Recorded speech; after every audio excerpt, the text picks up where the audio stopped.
Todos los días hablamos de los problemas de nuestras ciudades y municipios.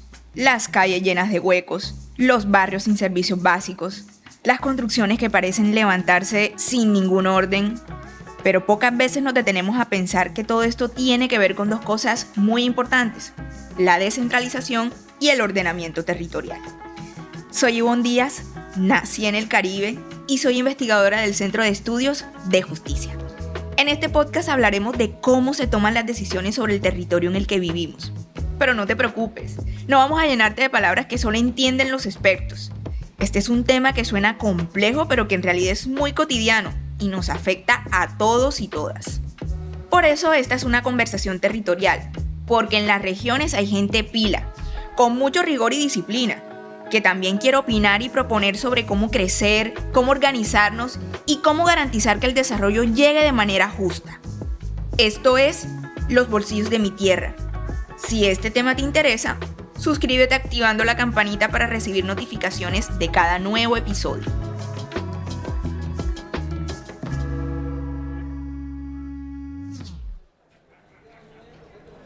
Porque en unas ciudades se construyen parques y hospitales modernos, mientras en otras las obras tardan décadas en llegar. Porque en algunas zonas los barrios crecen desordenadamente y terminan en lugares de alto riesgo. O porque a pesar de los problemas que vivimos en las regiones, tantas decisiones dependen de lo que se diga en Bogotá. Pues les cuento que todas estas preguntas tienen que ver con dos asuntos que parecen lejanos, pero que están en el centro de nuestra vida cotidiana: ¿quién toma las decisiones y cómo se organiza el territorio? Eso es lo que llamamos descentralización y ordenamiento territorial. La descentralización es como cuando uno crece y empieza a tomar sus propias decisiones. En Colombia significa que el gobierno central entrega poder y recursos a los municipios y departamentos para que puedan responder a sus necesidades. Y el ordenamiento territorial es como el plano de una casa, un mapa que organiza dónde se puede construir, dónde deben estar las escuelas, los hospitales, los parques y cómo proteger el medio ambiente. Es lo que en Colombia llamamos Plan de Ordenamiento Territorial, el POT. Cuando esto funciona bien, la vida mejora. Las comunidades deciden cómo crecer, cómo usar sus recursos y cómo cuidar su entorno. Pero cuando no se aplica, como ha pasado por ejemplo aquí en Cartagena, que lleva más de 20 años sin poder actualizar su POT, lo que crece es la desigualdad y el desorden urbano. Por eso, hablar de descentralización y ordenamiento territorial no es solo hablar de política pública, es hablar de justicia, de equidad y de la posibilidad real de que vivir mejor no sea un privilegio, sino un derecho para todas las regiones de Colombia. Pero, ¿cómo reabrir el debate del ordenamiento territorial en el país? ¿De qué manera podemos repensar la descentralización para garantizar que ninguna región se quede atrás? Para responder a estas preguntas, tenemos un invitado de lujo, Adolfo Meisel Roca. Fue durante más de 15 años gerente del Banco de la República en Cartagena y hoy es rector de la Universidad del Norte en Barranquilla. Es una de las voces más importantes del Caribe colombiano, reconocido a nivel nacional por sus investigaciones sobre historia económica y regional. Señor Meisel, bienvenido. Muy buenas tardes. ¿Cómo estás? Bien, gracias. Muchas gracias por aceptar la invitación. La primera pregunta que tengo para usted es casi que obligada.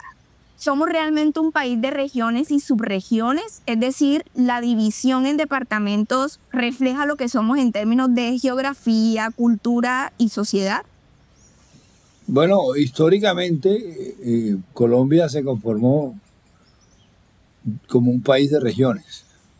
Y esto inicialmente producto de su geografía dividida por 3 grandes cordilleras y por lo tanto en épocas pasadas era muy difícil comunicar las regiones entre sí.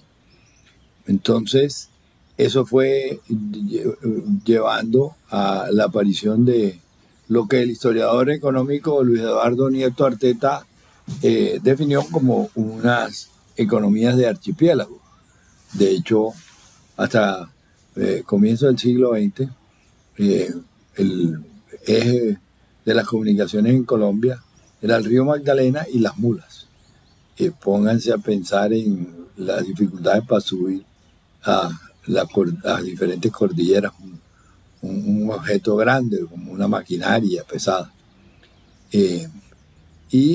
Bogotá era una de las ciudades más difíciles de llegar en el mundo.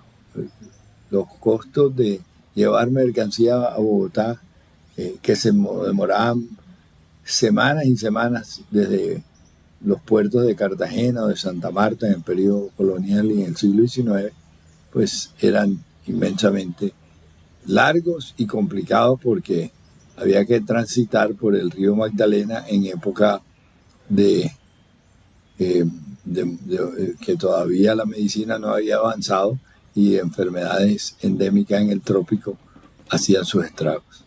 Claro, siempre hemos tenido dificultades de comunicación centro-periferia.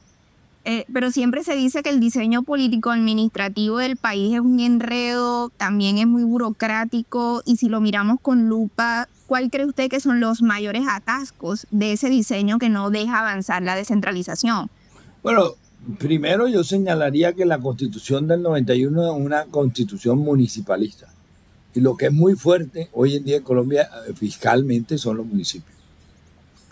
Y no me parece mal, digamos, porque lo que buscó la Constitución del 91 es acercar el Estado a los ciudadanos. Y quien está más cercano a los ciudadanos son los municipios.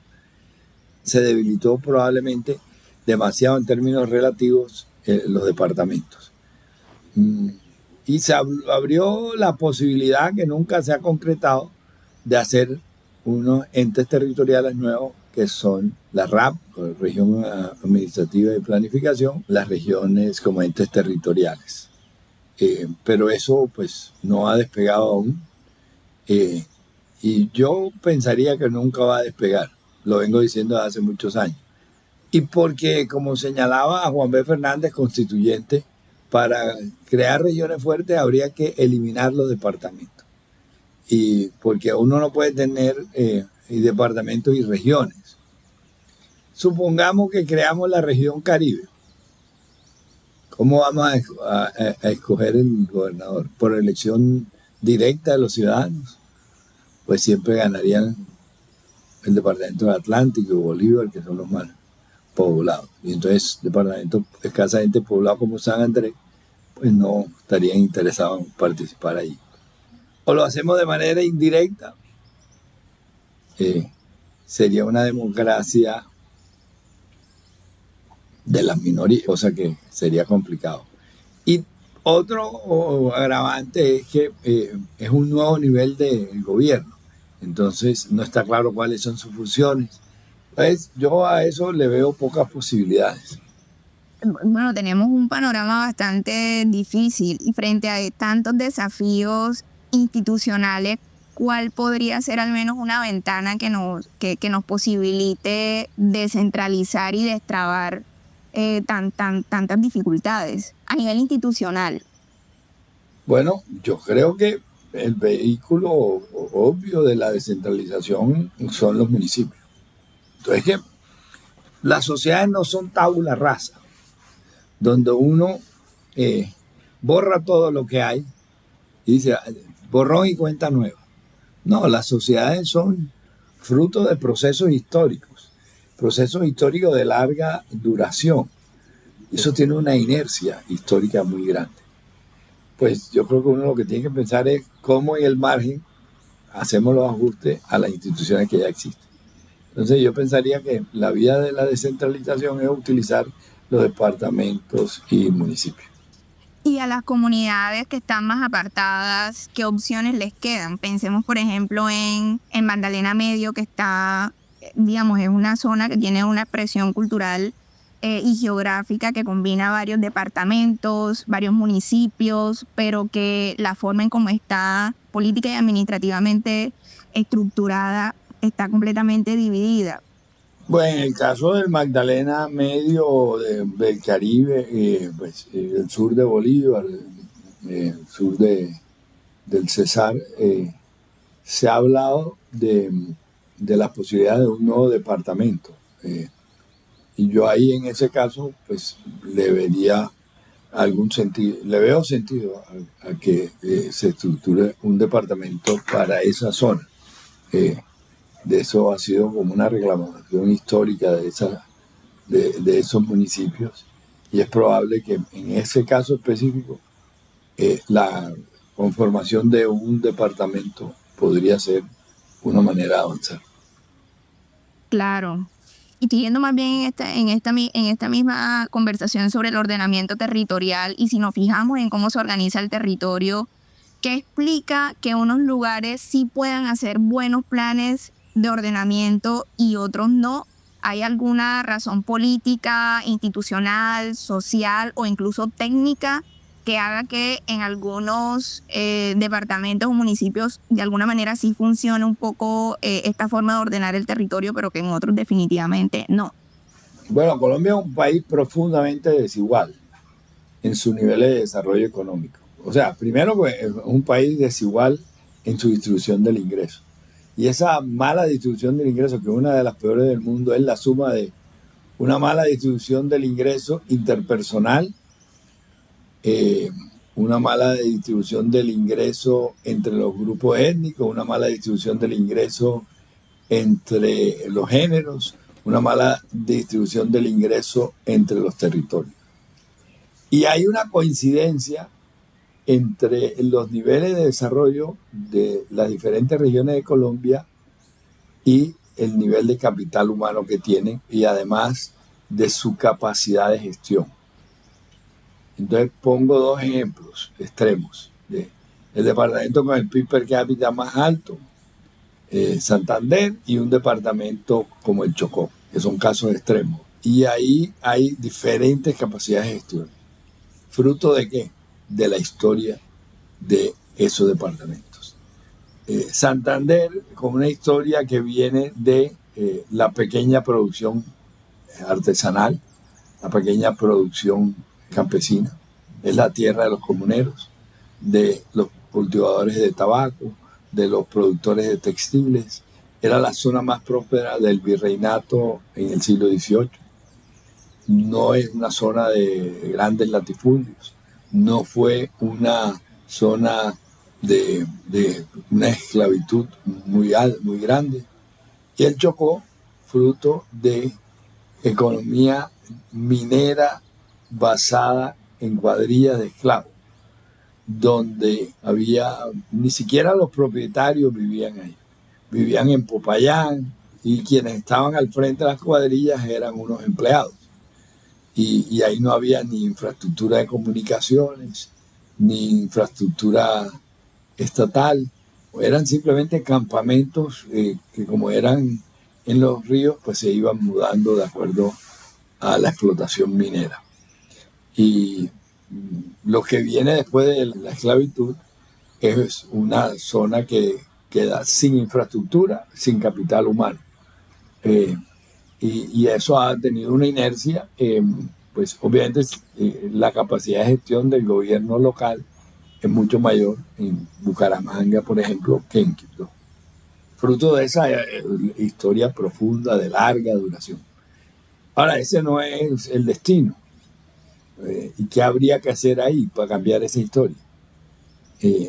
Ahí lo que tendría una responsabilidad el gobierno central de entrar con recursos del gobierno central y con la dirección del gobierno central a mejorar la infraestructura, a mejorar el capital humano. Porque, digamos, aquí tenemos dos dilemas. Uno, la descentralización, simplemente le damos más plata a los entes territoriales.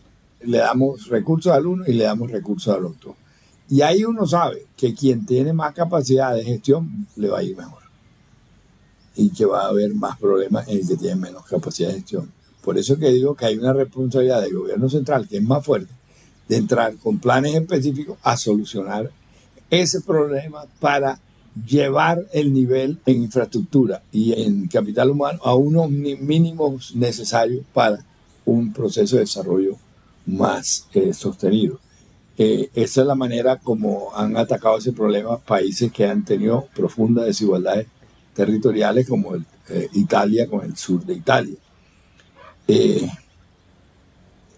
Normalmente cuando hay esas brechas tan grandes en niveles de ingresos, parte de la brecha se cierra con migración, pero en Colombia no hay mucha migración que compense esas brechas, Porque si para yo migrar tengo que tener un capital humano que me permita mejorar. Si no tengo capital humano, mejor me quedo en donde estoy.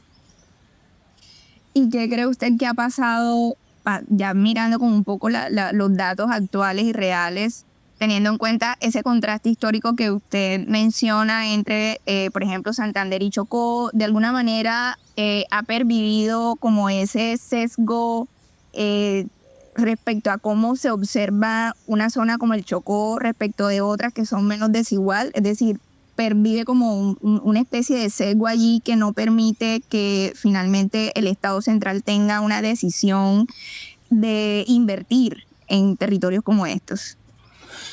Bueno, históricamente en Colombia estamos viendo una persistencia de las desigualdades. Uh-huh. O sea, en Colombia no se están reduciendo las desigualdades regionales. No estamos mejorando. Estamos en una posición constante muy mala. Y ahí yo lo que creo que hay una falta de responsabilidad del gobierno central, del país, en comprometerse realmente en reducir las desigualdades regionales. Uno lee los planes de desarrollo de Colombia y no hay ese compromiso. Los planes de desarrollo en Colombia tendrían que explícitamente decir: uno de los objetivos es reducir las desigualdades regionales, que es uno de los países más desiguales en el mundo en términos de distribución regional del ingreso. Es que las brechas son enormes. Entonces, tendría que ser un objetivo que no lo es. ¿Cuáles son esos recursos? En el Chocó no hay buena infraestructura educativa. Pero no es simplemente que le damos la plata al Chocó y después nos quejamos de que la plata no tuvo los resultados esperados. No, una entidad del orden nacional invierte. Pues ahí puede estar al frente un chocoano perfectamente, un destacado profesional. En Brasil hay un precedente. Brasil tiene profundas desigualdades regionales entre el nordeste y el brasilero, que es una región con ingresos per cápita por debajo del promedio del sur del país, del Brasil, que es la zona más desarrollada. Y ellos, y la cosa era, a comienzos del siglo XX, muy grave. Hubo una hambruna. La única parte de América Latina donde hay documentadas hambrunas fue a comienzos del siglo XX en el nordeste del Brasil. Y Brasil se comprometió a hacer algo sobre eso. Y nombraron al frente del plan de desarrollo para empezar a avanzar esas brechas a tal vez el economista brasilero más destacado del siglo XX, Celso Furtado, que era nordestino. Y él, en una entidad del orden nacional, hizo un plan de desarrollo para el desarrollo de su región, el nordeste, pero con grandes recursos de la nación. Y tuvieron un impacto enorme. Eso lo han hecho en Italia con la Casa para el Mezzogiorno, con grandes recursos para avanzar eso. Y eso lo hace la Unión Europea con recursos de convergencia. De hecho, cuando España entró a la Unión Europea, recibió muchos de esos recursos. Y eso le permitió a las regiones rezagadas de España, como Andalucía, avanzar en la construcción de carreteras, de infraestructura, de capital humano, para poder irse nivelando. Y hoy en día, pues las brechas entre las regiones de España se han reducido. Ese es un caso exitoso, controlado. O sea, la Unión Europea entrega unos recursos, pero controla estrechamente la ejecución de esos recursos. Y esos recursos sabemos que tuvieron un impacto muy positivo, porque de hecho vimos que se redujeron las brechas. Entonces, eso está inventado. Pero aquí en Colombia ni siquiera en este momento es un objetivo. Es más, tenemos más de 100 candidatos presidenciales. ¿Quién está hablando de eso? Sí, sin duda es un problema de decisión política, de establecer recursos consistentes, y ese ejemplo que usted plantea es un muy buen ejemplo de digamos, sinergia entre el centro y la periferia, cosa que creo que también acá estamos urgidos. Y bueno, se habla con la reforma del Sistema General de Participaciones que va a haber más plata para las regiones, que pasará del 24% al 39.5% del presupuesto nacional en 14 años, de manera progresiva. Pero efectivamente esto corregirá las desigualdades estructurales, o es un cambio que se queda corto y que deja problemas por resolver? Yo veo ahí problemas, miren, voy a pensarlo simplemente en términos aritméticos. Si yo ya lo que está haciendo el gobierno nacional se lo transfiero a las regiones de la mejor forma, no va a haber reducción de pobreza. O sea, el Chocó, digamos, va a estar igualmente pobre antes que después. Porque puede que resulte que existan, no lo sé si hay, ciertas deseconomías de escala. Uno. Dos, que las capacidades de gestión de las regiones no sean todas iguales. Que de pronto un departamento más, bueno, nuestro ejemplo, Santander puede hacer mejor uso de sus recursos que el departamento del Chocó. Porque hay más capital humano, porque las oficinas de planeación del departamento de Santander con seguridad es más consolidada que la del Chocó, porque tienen las universidades, tienen los profesionales. Entonces, ahí no va a haber un mayor cambio. Lo que habría que hacer es lo que se llaman fondos de compensación, es decir, queremos que el Chocó se acerque a Santander. Entonces vamos a poner una plata adicional, un fondo para cerrar brechas. Entonces se invierte en el Chocó, en lo que necesita el Chocó, en capital humano, en infraestructura, en capacidad de gestión de los gobiernos locales. Entonces, insisto en que estas cosas necesitan recursos económicos, necesitan claridad de objetivos y persistencia en el tiempo. Tienen que ser, por lo tanto, políticas de Estado. O sea, esto no puede ser que entre un gobierno y decide que va a hacer esto, y el siguiente otro gobierno y decide que va a hacer otra cosa. No. Esto tiene que ser un objetivo nacional, la política de Estado. Vamos a mejorar la calidad del capital humano del Chocó. Vamos a empezar por vamos a primero, una cosa que es costo-beneficio muy efectiva, capacitar a los profesores. Los niveles, por ejemplo, de maestrías y posgrados de los profesores de los departamentos de la periferia están por debajo de los de la región andina. Y hay una correlación alta entre el rendimiento de los alumnos y el nivel de capacitación de los maestros. Infraestructura escolar. Los colegios públicos no tienen biblioteca. Los que yo conozco. Aquí en Caribe no tienen biblioteca. La infraestructura deportiva es deficiente. Pero entonces tenemos esta ley que nos toca hacer con ella, es decir, a los actores de decisión que estamos en las regiones, ¿qué toca hacer con ellas? A sector público, sector privado, la academia, la sociedad civil, ¿qué toca hacer entonces con esta ley que ya está? Pues en el caso específico de la ley, pues toca tratar de hacer digamos, esa reglamentación lo mejor ajustado posible. Es que porque se tienen que transferir las responsabilidades y los recursos uno a uno. ¿Por qué? Porque es que si se transfieren los recursos y no las responsabilidades, se van a duplicar gastos. Y entonces vamos a empeorar la situación fiscal del gobierno nacional, que en estos procesos de descentralización, pues esto en el mundo a veces pasa.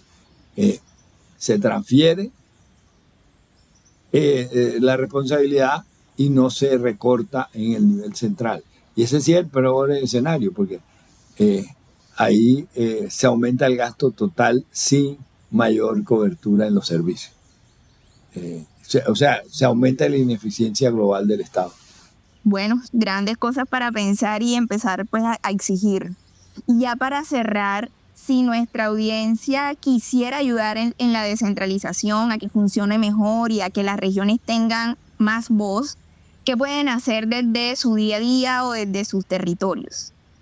Pues yo creo que los ciudadanos necesitamos ejercer más la vocería de los resultados. Debemos exigirle a nuestros gobernantes mejores resultados. Y en esto hay mucho ruido. Por ejemplo, ahora han salido las pruebas Saber 11 en estos días. Entonces empiezan a decirse que los resultados son muy buenos. Hubo tantos estudiantes que sacaron tales puntajes muy altos, el más alto en no sé qué parte. Sí, pero ahí lo que hay que mirar son los promedios. Y cuando miramos los promedios, no estamos muy bien. No estamos muy bien, no, estamos mal. Entonces hay que mirar los promedios. Yo creo que programas como los Cómo Vamos, que evalúan de manera objetiva los resultados de diferentes indicadores, son muy útiles. Ayudan al ciudadano, porque a veces los ciudadanos no tenemos toda la información. No voy a decir el departamento, pero en alguna charla que di yo el año pasado en un departamento del Caribe colombiano, le mostré que su universidad estaba en el puesto como más allá del 150 en los resultados de Saber Pro, las pruebas que presentan los estudiantes cuando terminan su carrera. Y la gente no estaba como en shock, o sea, no podía creer eso, y todo el mundo preguntaba, pero sí es verdad que...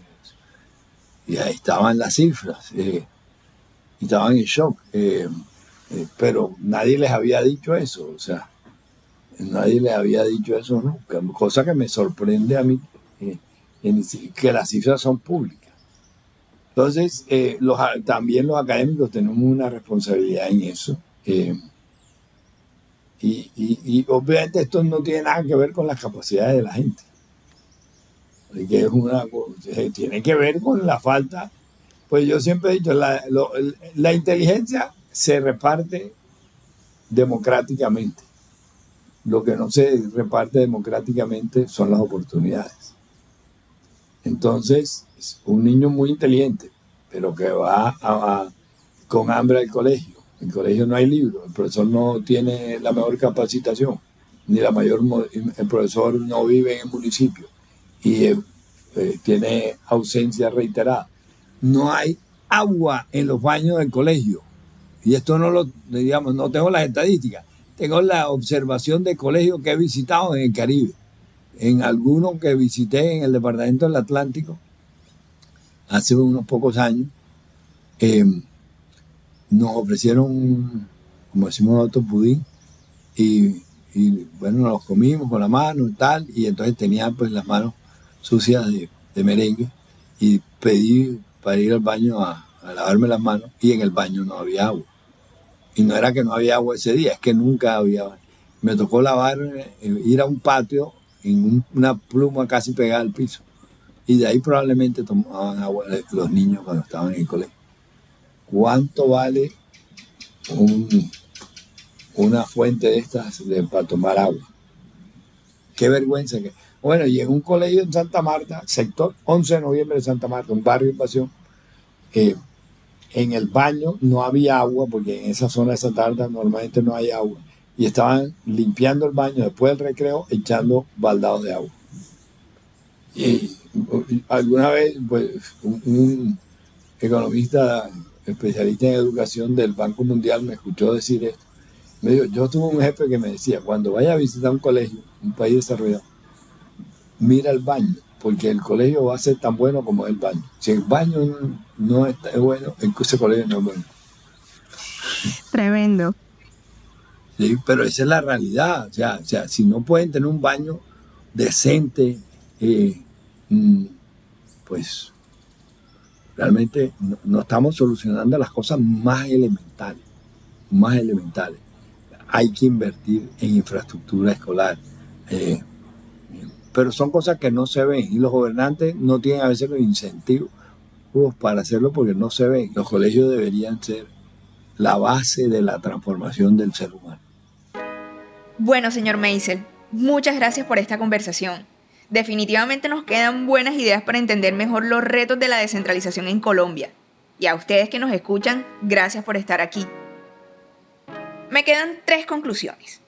Primera, con la Constitución Política del 91, el énfasis se puso en los municipios. aunque se abrió la posibilidad de que se crearan entes territoriales nuevos como la Región Administrativa de Planeación, más conocidas como las RAP.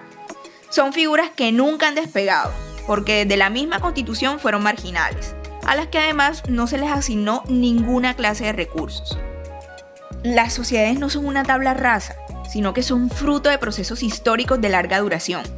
Por eso, apelando a esa metáfora, Meisel nos sugiere que como sociedad nos toca pensar en hacer ajustes a las instituciones que ya existen, para así lograr la descentralización.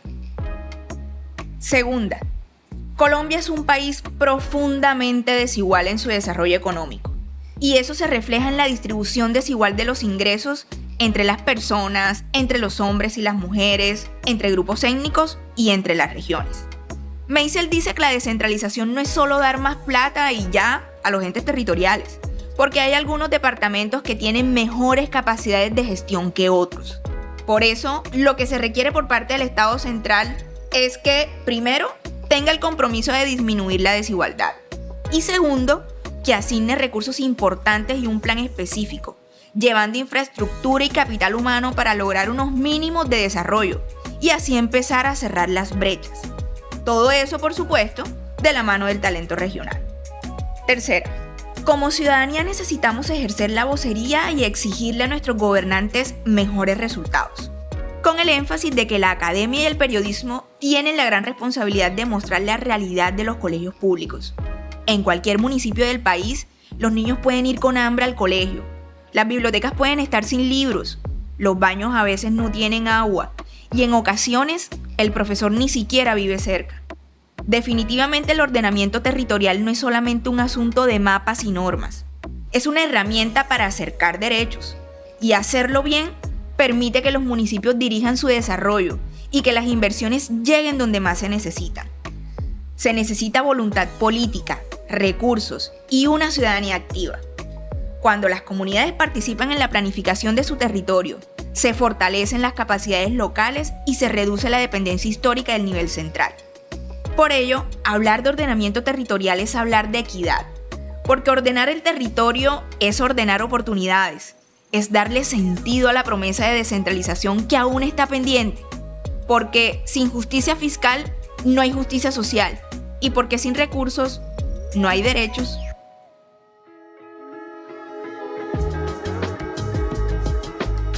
Los Bolsillos de mi Tierra es un podcast de Justicia. En la producción, Lauro Baté, Mariana Matamoros, Luisa Fernanda Guerra, Mariana Escobar, Diego Zambrano, Pilar Cuartas y Mauricio Mendoza. Conoce más sobre nuestro trabajo en www.dejusticia.org. Soy Ivonne Díaz. Gracias por quedarte.